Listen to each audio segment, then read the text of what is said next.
8h10 aqui no Movimento Cultural.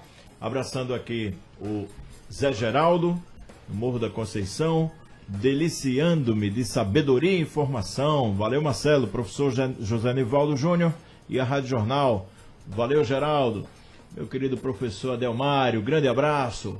Um grande físico aqui, eu quero me inteirar com ele de física quântica. Ele que se vire para me passar esses negócios aí, que eu gosto de física quântica.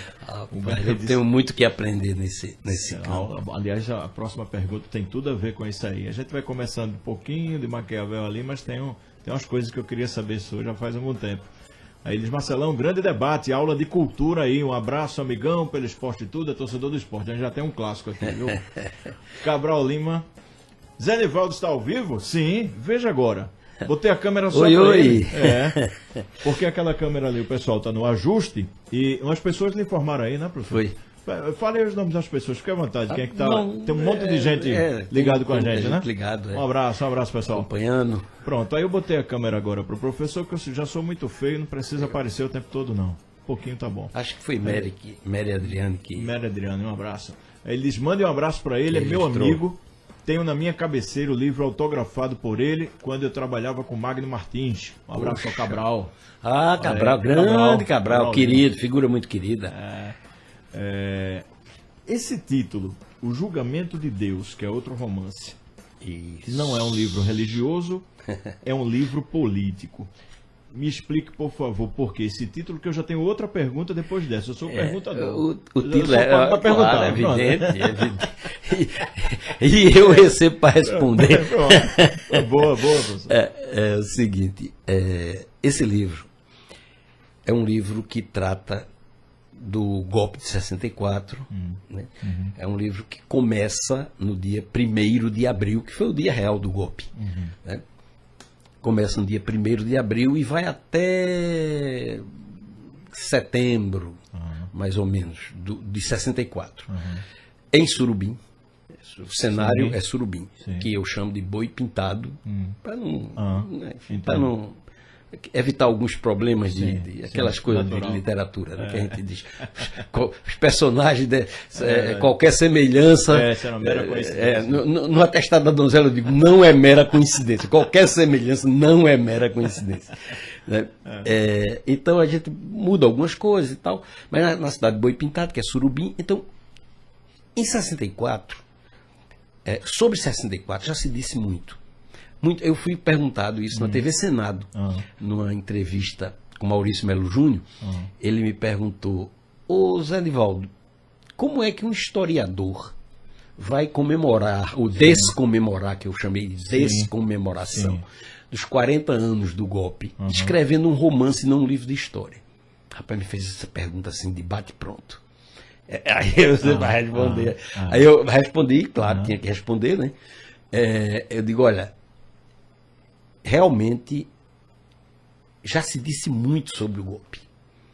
Eu acho que a história... O senhor sublinhou aí golpe, o senhor colocou em letras garrafais. Isso. Para o senhor não é revolução, é golpe. Golpe. É uma ruptura. Veja, aí vamos fazer a parêntese para os conceitos. O que é uma revolução? Revolução é uma transformação estrutural. Muito bem. Cuba fez uma revolução em 59. É um golpe? Toda revolução é golpe.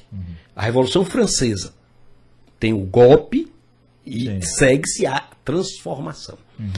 O golpe puro é um golpe, é uma intervenção externa nas instituições, é uma quebra das regras do jogo, visando o conservadorismo e não a transformação, visando a manutenção. Então, não é revolução. Por quê? Porque é um golpe, é uma intervenção na escolha, depõe governador, caça mandato, prende gente, enfim. Outra lapada. Proclamação da República. É golpe também? A proclamação da República foi um golpe, mas visando a mudança. Não chegou a ser uma revolução, mas foi um golpe, digamos assim, progressista. Foi um golpe visando uma modernização da administração. Né? Ótimo, muito complexo. Né? Mas vamos em frente. A minha visão é essa. Então, o golpe de 64, na palavra golpe não tem nenhum insulto. A palavra golpe é o que foi, é campo d'état. o golpe de Estado. Né? Seguiu-se uma ditadura, que a gente sabe a história, o ato 5, recentemente, até eu estive aqui com o Geraldo conversando sobre isso e tal. Na verdade, a história de 64 e dos anos subsequentes já está contada. Se eu fosse contar novamente, eu teria que escolher ângulos nunca vistos, fazer pesquisas exaustivas que talvez não levassem a muito resultado, porque a história já está contada. Sempre tem o que contar, mas o grosso está contado. Então eu resolvi fazer um livro de ficção para não ter um compromisso com os fatos históricos, mas fazer um romance dentro da história de modo a despertar a atenção da juventude e criticar pelo humor. É um livro que é muito engraçado. Né? Eu vou pedir permissão para citar Zé Múcio. Não pedir permissão a ele. Zé Múcio, o ministro Zé Múcio Monteiro, né, já disse isso publicamente, na minha presença de outras pessoas, então eu me sinto autorizado a dizer. Ele disse, Zé, eu ria tanto no avião que eu tive que parar de ler.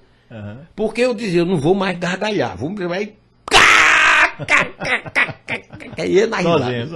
O livro é muito engraçado.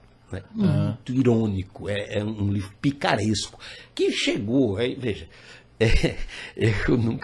Eu não pretendo me comparar com os grandes nomes da literatura. Eu sou um cara que sei escrever, mas não sou não me considero nem um escritor mesmo, né, à altura dos grandes escritores pernambucanos. Não, mas com 200 mil livros pode ficar à vontade, não tem problema não. Mas saber escrever é uma coisa, ser escritor é outra. Mas isso é outra discussão. Na verdade, eu conheço meu lugar, eu acho que os livros são bons, as pessoas leem, se divertem, gostam, mas teve gente que comparou com a obra de Gabriel Garcia Marques, teve gente que comparou com alguns livros de Saramago, teve gente que comparou. E o julgamento, e por que o título? Porque o livro, ele ridiculariza a ditadura. Vai ridicularizando.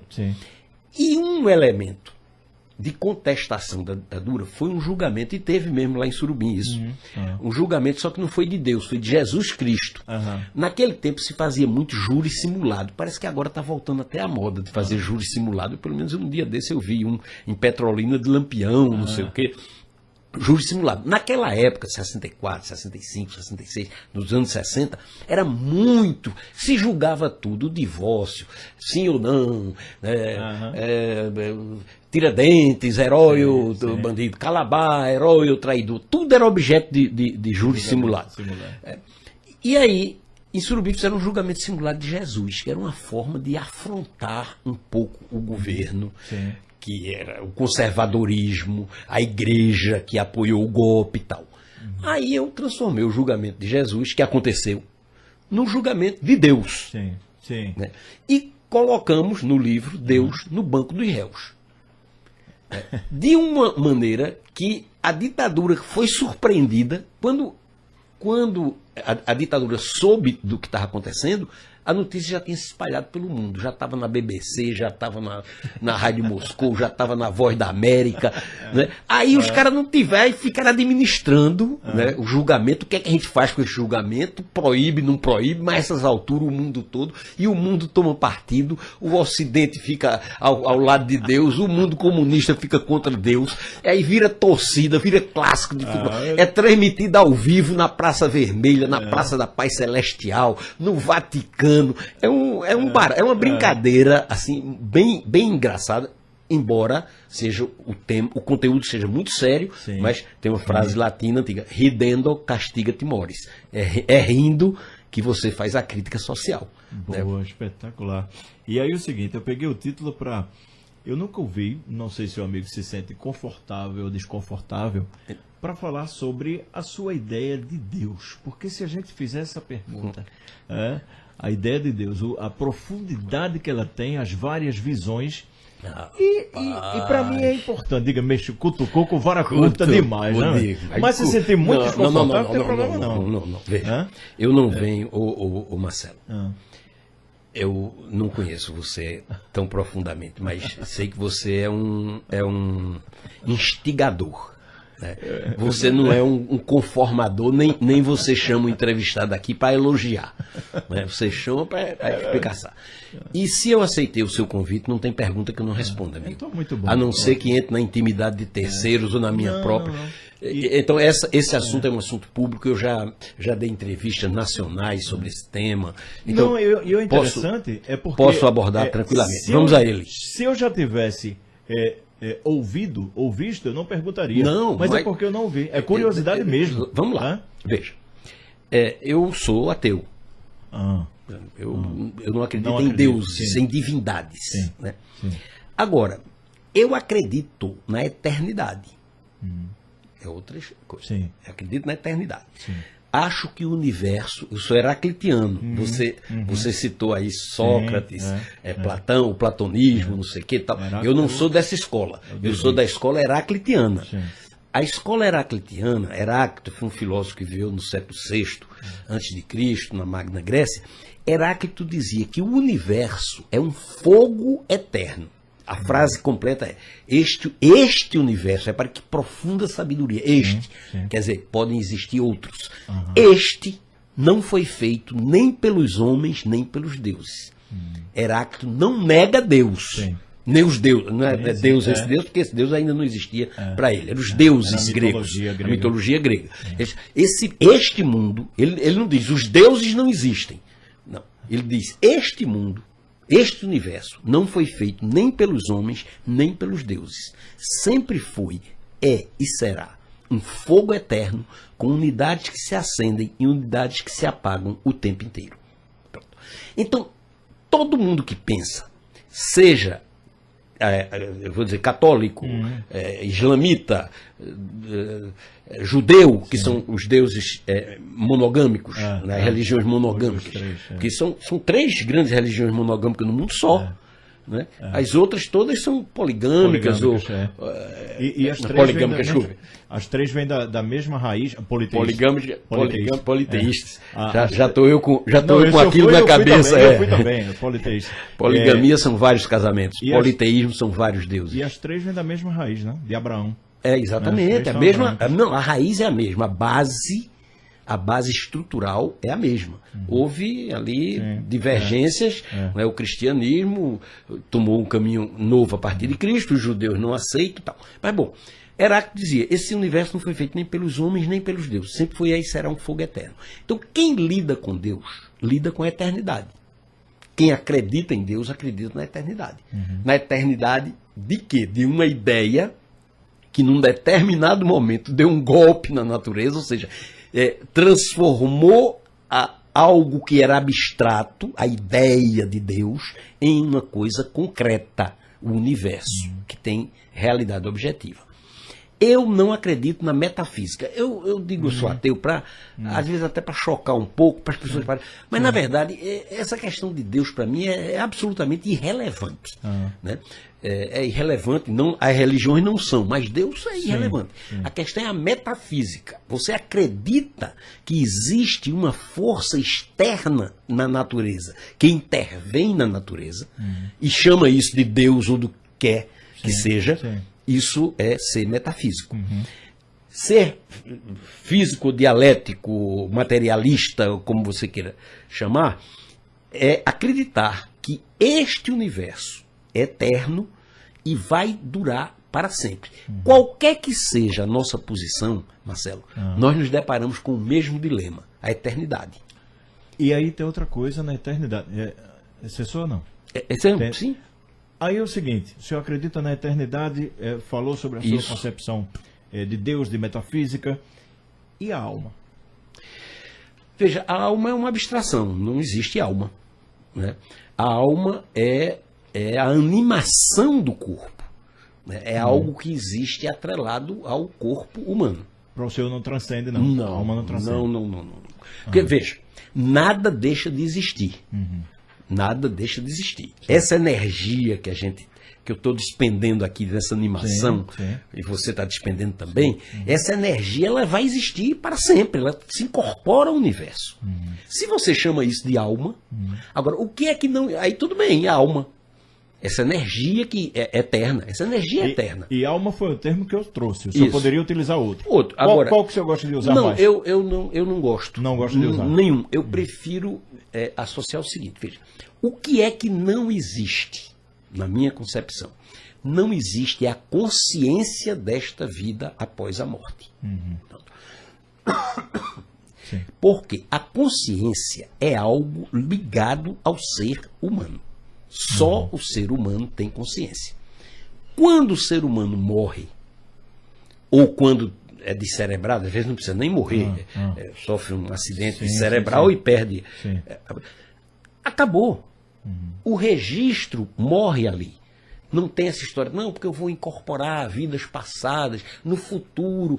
Isso é muito. Reencarnação para o senhor, nada, não, né? Reencarnação sempre, mas não com a consciência.